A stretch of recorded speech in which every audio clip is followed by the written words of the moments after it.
Some women never seem to struggle financially, not because they were born rich, and definitely not because they were just lucky. There are a few secrets in how they think and move through money, things most of us were never taught. This is part 1 of my series Financial Freedom for Women, and in this video, I'll share what they do differently and why financial peace isn't about luck, but about strategy. Number 1, they give themselves a financial glow up. When I say financial glow up, I'm talking about budgeting, not in a complicated way, just enough to understand the reality of your money. This is one of the reasons some women never struggle financially. They know very clearly whether their income supports their lifestyle. A budget shows you that. For example, if more than 50% of your income is going toward necessities like rent, bills, food, and basic expenses, that's usually a sign that your income isn't where it needs to be yet, or that your expenses need to be reduced. Women who are financially responsible don't avoid this information. They write everything down. Once they do, it becomes obvious where their money is going, where they could cut back if needed, and how much they can realistically save or invest. Because of that, they're not guessing or stressing about where their money is being spent. They know exactly where they stand, and that's why money doesn't feel like a constant struggle for them.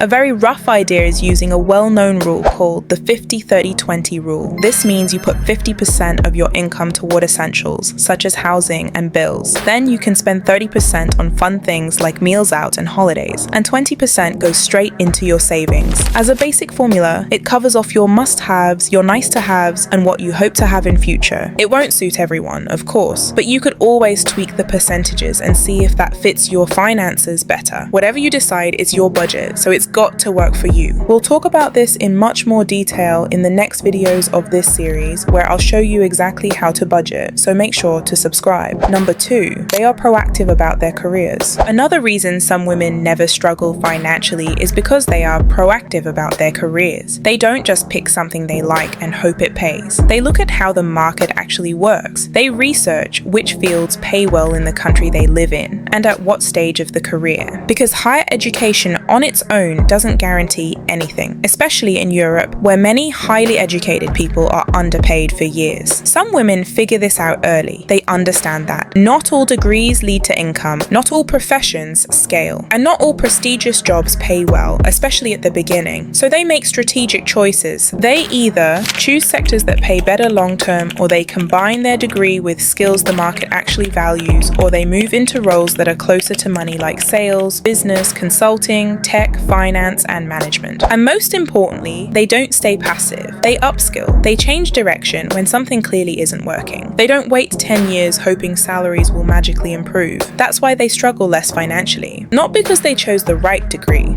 but because they treat their career like a strategy, not a gamble.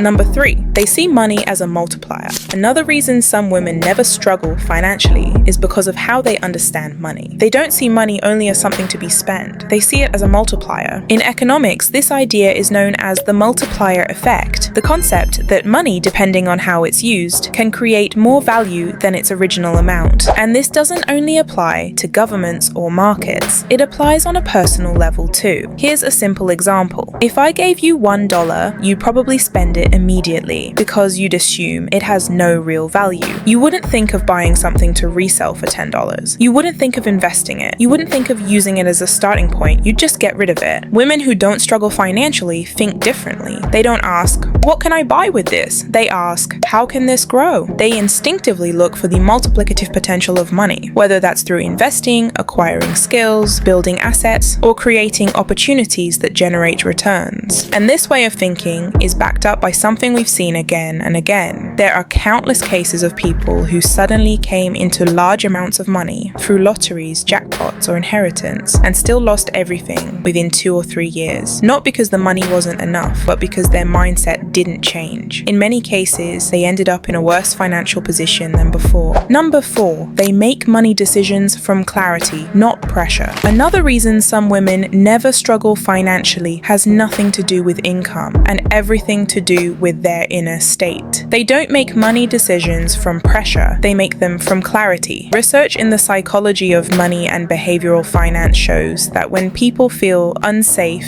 overwhelmed, or emotionally overloaded, they prioritize short-term relief over long-term outcomes. This isn't a character flaw, it's biology. A dysregulated nervous system is wired to seek immediate safety, not future wealth. That's why so many financial decisions in your 20s are made from pressure. Saying yes too quickly, undercharging, staying in situations that feel familiar but limiting, choosing relief over strategy. Women who don't struggle financially understand this. They regulate first. They slow their nervous system down enough to actually see. Because calm creates capacity. A regulated mind can think long term. It can delay gratification, and it can tolerate uncertainty without panicking. And that changes everything. Psychology of money research consistently shows that financial outcomes are shaped less by intelligence or effort and more by emotional regulation, patience, and self-trust. That's why clarity is such an advantage. When your inner world is stable, you don't second guess every move and don't make reactive decisions. Your nervous system isn't in survival mode, so your financial life doesn't have to be either. This is why wealth starts with wellness, because your inner state quietly sets your financial ceiling. Number 5, they diversify. Another reason some women never struggle financially is because they don't depend on a single source of income, but instead they diversify it, not out of greed, but out of understanding risk. As Warren Buffett has famously said, never depend on a single income. Make investment to create a second source. That idea isn't about hustling non-stop, it's about resilience. Women who don't struggle financially understand something very simple. One income means one point of failure. If that income is disrupted by a layoff, burnout, illness, or life, everything is at risk. So instead of putting all their financial safety in one place, they diversify, intentionally and strategically. This could look like a primary career combined with investments, a skill that creates additional income on the side, or building assets that generate returns over time. The point is creating optional pathways. Psychology of money research consistently shows that people who feel financially safer make better long-term decisions, and multiple income sources don't just increase money, they reduce fear. When you're not dependent on a single paycheck, you negotiate better, you tolerate uncertainty more calmly, and you don't make decisions from desperation. That's the real advantage. Thank you for spending this time with me. If you made it this far, I hope you're having a beautiful day or a peaceful night. If you'd like to see more content like this, feel free to subscribe. And if this video resonated with you, you're always welcome to like, comment, or share. This was part 1 of financial freedom for women.